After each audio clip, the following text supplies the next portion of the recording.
I'm doing some street side urban boondocking here in the city of Salinas, California. As you can see this road, I'm on the corner of Kern and Roosevelt. There's a taco truck here. It's pretty easy parking, not anything glamorous, as you've got Highway 101 right next to me, but it's a nice, safe spot to camp overnight. There's a couple nice sleazy hotels right across the street. I've already seen some lot lizards, so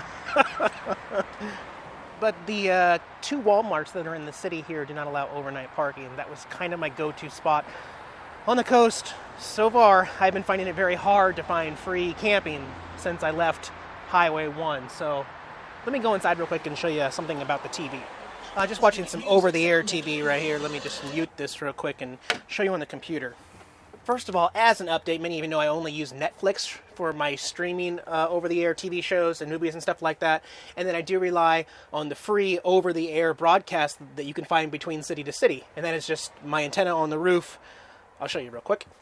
When I get to a new city, I just go to my menu system on my Vizio TV, go to Channels, and then I go down to Find Channels and hit Enter. And then what this will do is it'll start this searching here in the area for all of the local networks here in the Salinas area. And I believe I got 33. So while that's going, I want to show you this webpage right here. It's tvtv.us. And once you get there, you'll be able to enter in a city or zip code right here. And then you'll click Broadcast. On the following page, once this gets loaded, here is the channel lineup and schedule programming, where you'll actually see the channels. 11.1 is NBC. We were watching Fox, so it's right here, 35.1, and exactly what is on. Now, not all of these will actually be picked up by my TV, but the ones that I do have will definitely be listed on this page, and it's really good for planning. And yeah, I got to sit through commercial breaks, but it's still nice to have live TV, especially for some of the news, if there's a major news story or even local news. Actually, for local news, I use my Smart TV's app for Cairo News to watch Seattle news on the road anytime I want. But yeah, I do watch a lot of over-the-air free TV lately.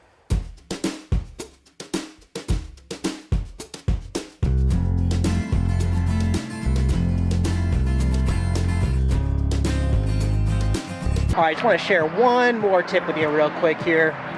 Something I use a lot. I've actually got the camera up on the roof. My GoPro is shooting a night lapse up. Can you see the moon? Let me step over here real quick. There's the moon right there. Let me show you this app I have on my iPhone. This is called Skyview, and I think you purchase it. Yeah, I'm pretty sure I bought this, but it shows the stars. And what I can do is I can track the sun, which will help me get the best angle for my solar. I'll just search the moon real quick and say yes. And then I will aim my phone up at the sky like that. And then I can watch what path the moon is going to take all the way until it goes too far. That'll help me set up my shot for where the moon might be. I don't know, it's kind of a trial and error, but we'll see how this works tonight. I'll be back with you in the morning.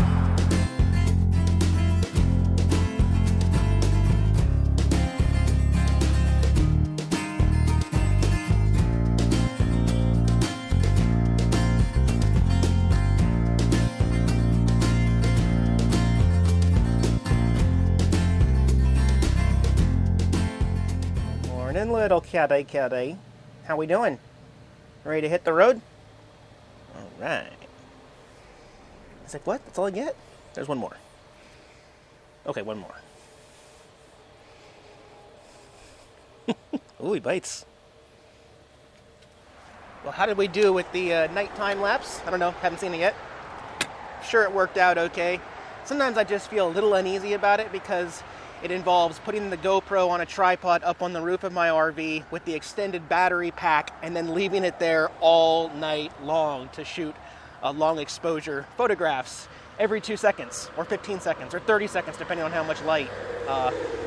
Anyway, there's no real science to it. It's just see if it works. If it doesn't work, oh well, I won't use it. Yeah, now that we're here in the daytime, there's a lot of garbage, unfortunately, throughout here. But, oh well. I'll pick up around me at least so I leave my area clean, even though it's not mine. And then we'll get on the road.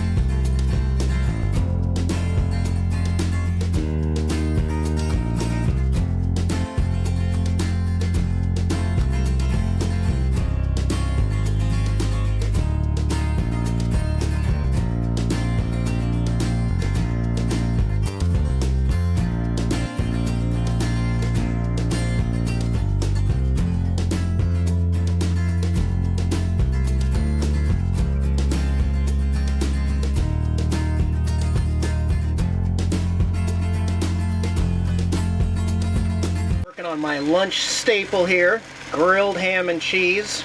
Oh, I love it. Got some apples cut up. Yep, gonna have lunch here at the rest area. Oh, look at that. Woo!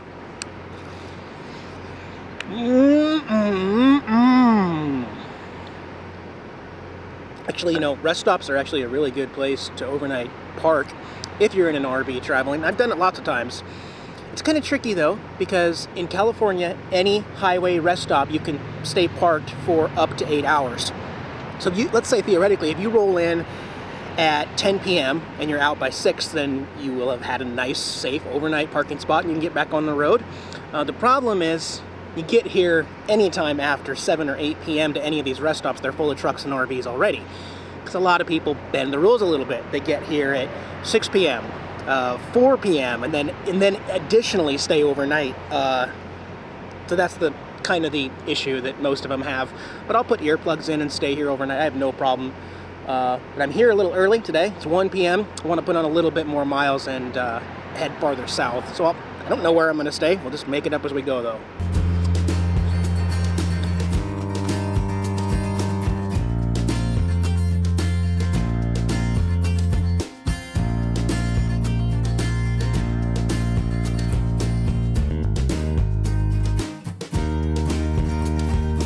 Ladies and gentlemen, I have some very fun American history for you here.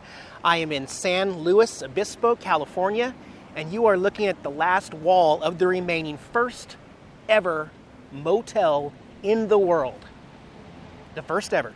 This opened up December 12th, 1925, and it combined the idea of traveling back then with staying overnight at a hotel, hence a motor hotel. They put it together and they formed the Motel. And a lot of history because it really helped aspiring entrepreneurs back in the time be able to travel when they had to travel, 400 miles is a lot back then. And they would be able to stay over here and then get back on the road. And hence you have the Motel. I don't think it's open anymore unless they just have a restaurant. It does say Motel Inn Restaurant and Lounge, so maybe you can get food and drinks. Otherwise, it's just a little piece of history. Man, I've just realized palm trees. We are literally in Southern California now, so we're going to see palm trees. So the building here is the Central Coast Veterans Memorial Museum. And this tank right here is an M60A3 TTS, a main battle tank called the Patton. It was in service with the U.S. Army and the U.S. Marines from 1960 to 1991, and it weighs 58 tons. A crew of 4 main weapon 105mm rifle gun. Excellent. I am going to boondock right here. I've got my own palm tree right there. This is the Arroyo Grande Heritage Square Park. You got an RV on the other side of the street, which makes me happy. Let's see. I Googled Arroyo Grande, California parking ordinances and did not find any ban or any night ban. So that's going to be something I'm just going to have to do for now on. Anywhere in Southern California is just kind of check because of the Sydney ordinances and stuff like that. I don't want to get in an area that's unwelcoming, so just going to have to be a little more careful. Look at that palm tree though. That's the sign we're getting into warm weather. So my RV's right there, and although there's a dead end right here, I can walk back to the city because they put a little bridge here. How cool is that?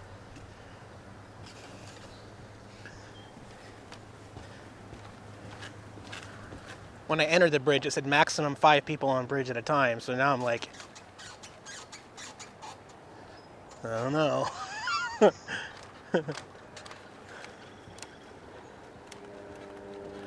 Let's look over the edge. Oh, they got a nice creek down there. Jeez, that's beautiful. What a nice day. Very cool. I'm glad I found this little gem. The bridge, though, it's a trip. Okay, so this little Centennial Park right here and the bridge I was on, it's kind of, I guess, well known in this area. It's called the Swinging Bridge. So yeah, I walked a famous bridge without even knowing it. Arroyo Grande Creek Swinging Bridge Stream Bank Protection Project.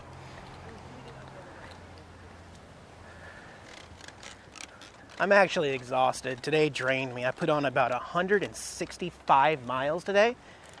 Ugh, that did not work.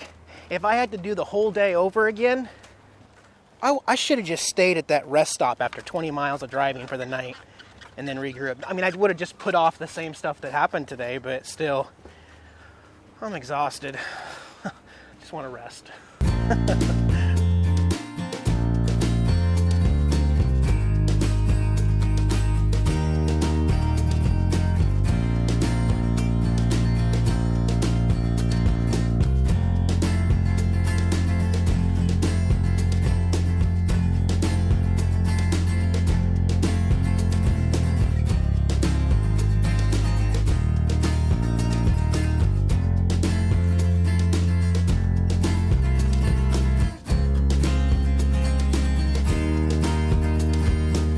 Okay, by the way, this is going to be a very interesting edit and video, and I'm wondering how many people are going to notice that I made an entire video without any footage outside my window, my driving window.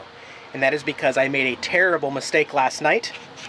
I put the 64 gigabyte card from my Hero 3 into my SJ4000, and I put the 34 into the Hero instead. You cannot do that because the SJ4000 does not work with anything bigger than a 32 gigabyte card. So although I hit record and it says it's recording to the SD card and everything's working, there is nothing on the SD card. Absolutely nothing. So, did anybody even notice this video included no driving footage out the window? See you in a couple days. Hey guys, this is Jax, my kitty cat. I'm his servant, Eric. Thanks for watching our YouTube channel here on RVing. If you liked the video, give us a thumbs up below. Make sure you subscribe, check out all our other videos, and keep following us on the road. Thanks, guys.